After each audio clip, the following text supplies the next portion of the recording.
первыми осадками первые происшествия. Зауральские дороги припорошило снегом. Век живи, год служи. Новобранцы идут в армию с боевым настроем. На базе детской художественной школы прошел зональный этап 4-го фестиваля для детей с ограниченными возможностями здоровья «Радуга талантов».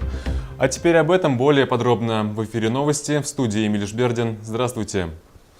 В Башкирии вновь похолодало. Первый снег прошелся по Зауралью. Жители города уже завалили соцсети фотографиями. Правда, не все оказались готовы к зимней красоте. Дороги Башкортостана буквально за ночь полностью сковало льдом. Наиболее сложная ситуация в предгорных и горных районах республики. Большинство автовладельцев продолжают ездить на летней резине. Это, конечно же, чревато плачевными последствиями. Из-за низких температур воздуха в утренние и ночные часы автомобили часто заносят на дорогах, что сказывается на аварийности. Занос особенно опасен, если водитель двигается с высокой скоростью. Машина может перевернуться или выехать на встречную полосу. Из-за гололедицы колеса теряют плотное сцепление с дорогой, что часто приводит к ДТП. Так и сегодня утром на дороге Сибай-Ургаза легковая машина из-за гололеда не справилась с управлением и столкнулась с машиной, которая ехала навстречу. В итоге 6 пострадавших. Все они доставлены в приемный покой Центральной городской больницы Сибая. Сегодня утром около 9:05 массовое поступление после ДТП. 6 поступили в приемный покой. Сразу доставлена была скорая медицинская помощь в приемный покой. Оказана всем первая медицинская помощь. 5 из них госпитализированы в травматологическое отделение по экстренным показаниям. Один из них отказался от госпитализации. Остальные были госпитализированы в травматологическое отделение. Сейчас они обследуются, оказывается специализированная помощь. Сотрудники ГИБДД призывают всех участников дорожного движения, как водителей, так и пешеходов, быть бдительнее на дорогах, особенно в такую погоду. Автовладельцам рекомендуется снизить скорость движения, увеличить безопасную дистанцию в 2-3 раза, быть внимательнее при проезде остановок и мест скопления пешеходов. Но первое и главное, что нужно сделать с приходом минусовых температур, это сменить летние шины на зимние. На сегодня, получается, с выпадением снега сложилась очень сложная обстановка, потому что водители не успели переобуть зимнюю резину, движение затруднено. Водителям ГИБДД обращается к водителям, чтобы были аккуратнее, смотрели на пешеходные переходы, подъезжая к остановкам, к пешеходным переходам, чтобы были аккуратны, вовремя останавливались, соблюдали дистанцию и также скоростной режим. Пешеходам. Также ГАИ обращаясь к пешеходам, чтобы были аккуратнее, не выходили на проезжую часть, посмотрели направо, налево. По данным синоптиков, такая погода сохранится в ближайшие дни. Ожидается мокрый снег и гололедица на отдельных участках дорог. Лиана Кириллова, Гульхамитова, Али Кадыров, Любовь Карпова, телекомпания СТВ. В начале этого месяца в России стартовал осенний призыв в армию. В соответствии с указом президента Российской Федерации Владимира Путина в ряды вооруженных сил в этом году будут направлены 134 тысячи молодых людей. Из Башкортостана подлежат отправке в вооруженные силы России порядка 5,5 тысяч граждан. На днях в отделе военного комиссариата по городу Сибай и Хайбулинскому району состоялась первая отправка новобранцев. Тему продолжит Ирина Оренбургина.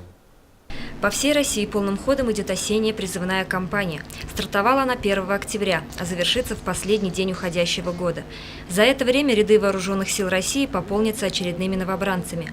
На днях в отделе военного комиссариата по городу Сибай и Хайбулинскому району состоялась первая отправка юношей на срочную службу в рамках осеннего призыва. 11 юношей провожали под музыку, напутственные речи и слезы родных и близких. Вот и наступил этот волнительный день, когда вы направляетесь на сборный пункт для последующей отправки к месту прохождения военной службы. И где вы, на каких бы дальних рубежах нашей Родины не оказались, вы должны помнить о том, что вы в первую очередь будете защищать свой дом, своих родителей, близких, свою малую Родину, как это сделали ваши отцы и деды. И в этом плане вам есть на кого равняться. Мы рассчитываем на то, что вы в кратчайшие сроки освоите свою воинскую специальность, веренную боевую технику и вооружение, и будете достойными защитниками Отечества. И на этом пути, на этом военном пути я вам желаю крепкого здоровья, успехов, удачи и, конечно же, успешной службы. С напутственными словами к ребятам обратились также ветераны боевых действий и родители. Священнослужители благословили призывников на хорошую службу. Очень порадовал и настрой самих будущих защитников Отечества. Ну, не знаю, куда заберут, туда. Да, есть желание. Все-таки мужское дело, надо. Мотострелковые войска. Спасибо, кто пришел ко мне меня провожать. Родственники, друзья. Сейчас буду провожать своего брата в армию. Здесь растет мой маленький братишка Матвей. Тоже хочу пойти в армию, служить России, защищать Родину. В завершении председатель комитета по делам молодежи Сибай Альфир Валитов передал призывникам послания, написанные для них студентами учебных заведений города. Эти первые свои письма ребята прочитают уже в дороге. Ирина Оренбургина, Радмир Исенгулов, Любовь Карпова, телекомпания СТВ.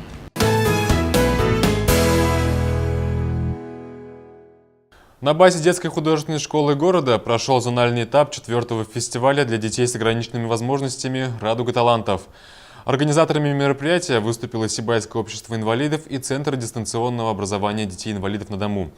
Попробовать свои силы и принять участие в этом конкурсе в этом году изъявили желание 65 детей, представляющие соседние районные и городские общества инвалидов. Зональный этап 4-го фестиваля «Радуга талантов», прошедший в зале детской художественной школы, собрал на одной сцене самых волевых и лучезарных мальчишек и девчонок. Они дети с ограниченными возможностями здоровья. Каждое выступление, представленное на суд жюри, отличалось неподдельной искренностью, ведь творчество для ребят – лучшая возможность доказать, что в этот момент для них не существует никаких преград.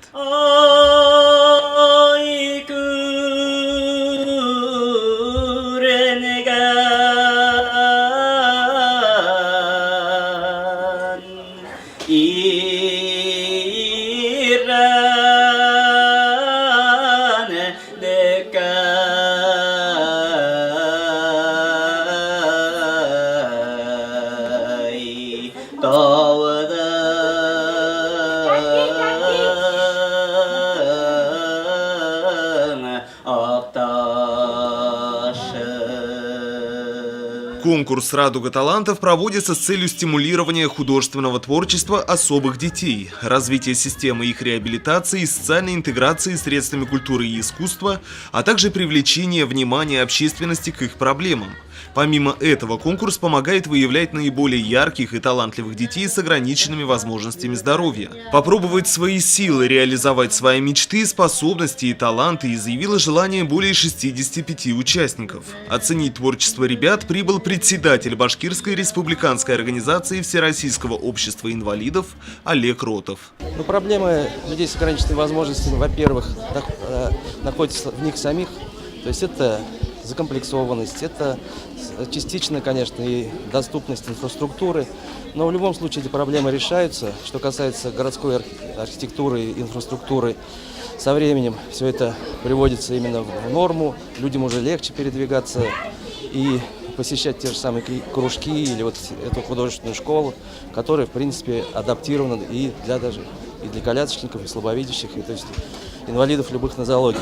Поэтому самое главное, что касается детей, это чтобы их родители не комплексовали, а выводили их из 4 стен, для того, чтобы они могли себя найти, по крайней мере, в творчестве. Участники конкурсной программы в этот светлый и радостный день, пламенеющие мечтами изнутри мальчишки и девчонки, личным примером доказали, что пределы человеческих возможностей безграничны вопреки всем жизненным обстоятельствам. Программа конкурса предусматривала выступления участников в 4 номинациях. Это вокал, инструмент, художественное слово и хореография. По результатам судейского голосования в каждой из названных номинаций были выбраны лучшие исполнители. Больше половины из них – сибайские мальчишки и девчонки. Ринат Музафаров, Алик Кадыров, Любовь Карпова, телекомпания СТВ. И последнее. В минувшую пятницу в банкетном зале «Фамилия» состоялось торжественное подведение итогов 10-го юбилейного фотоконкурса «Свадебный переполох», инициированного издательством «Зурал-Инфо». Мероприятие собрало под одной крышей участников и спонсоров вечера. 4 месяца 20 пар из Сибая, Баймака, Магнитогорска, Уфы и Казани боролись за победу в заявленных номинациях в юбилейном фотоконкурсе газеты «Заурал-Инфо» «Свадебный переполох».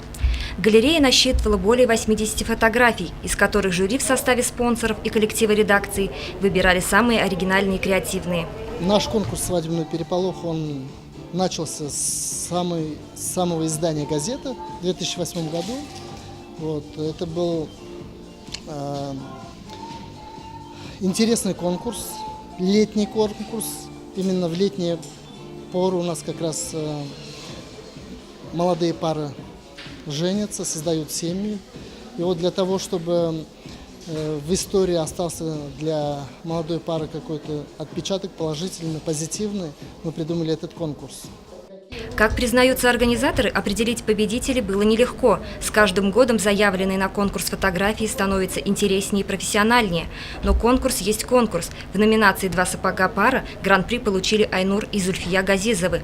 Когда мы общались с молодой парой, они еще не знали, что станут победителями. Как давно вы женаты? 2 месяца. Уже. Вчера было 2 месяца. Да. Кто предложил вам идею участвовать в данном конкурсе? На самом деле я сама проявила желание, Айнур даже не знал. Да, честно говоря. Когда уже нас пригласили сюда, тогда я так получилось, что я ему сказала. В каких номинациях вы заявились в конкурсе? Букет невесты, стильная невеста и два сапога пара, да. Ваши ожидания от данного мероприятия? Ну, только положительных эмоций, может быть, победы. Ну, за позитивом пришли. Кроме того, в этой же номинации были отмечены семьи Мансуровых и Носковых. Стильными невестами признаны Ульяна Демченко и Гульназ Галеева. Самым красивым оказался букет невесты Гузель Ибрагимовой. В номинации «А свадьба пела и плясала» победили молодые семьи Баязитовых и Байбулатовых. Фаворитами же зрительского голосования стали Надир и Эльвира Мухаммеддиновы. Все победители и участники получили сертификаты от спонсоров конкурса, а подарком организаторов стала путевка на горнолыжный курорт Абзаково. Ирина Оренбургина, Радмир Исингулов, Гульгина Раскильдина, телекомпания СТВ. Такими были новости понедельника. Я с вами прощаюсь. Удачи!